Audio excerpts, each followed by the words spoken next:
There are two main reasons driving the maintenance of the negative outlook for commercial lines for 2021.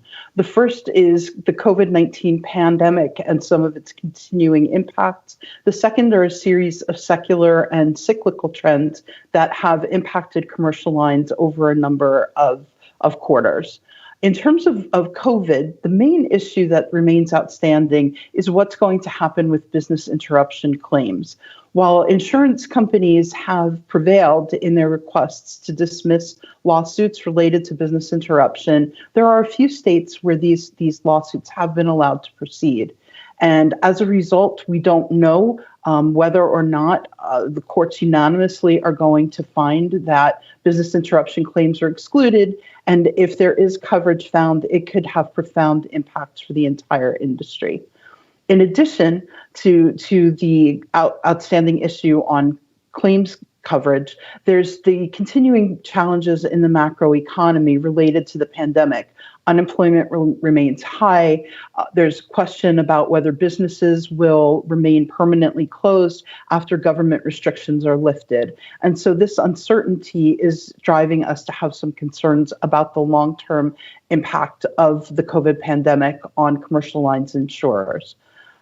Some of the cyclical trends and secular trends that have impacted the industry include the emergence of social inflation. In 2020, with courts closed, social inflation played less of a role. But as they reopen next year, we expect to see increasing attorney involvement in claims, increased demands for settlements, and higher jury awards, all of which are going to drive loss costs up.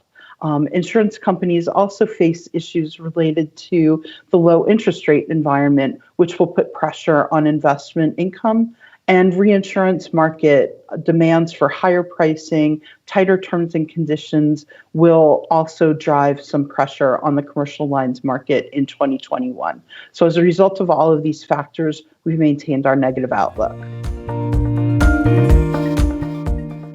So in the near to midterm, we expect a continuation of those challenging economic conditions. We expect social inflation to remain a problem, along with some of its associated trends, such as third-party litigation finding and nuclear jury verdicts.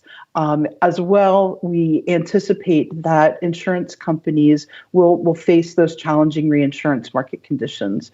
There are some positive signs for the insurance industry. In commercial lines, we expect that the industry will remain well capitalized despite some of the challenges it faces in 2020 and into 2021.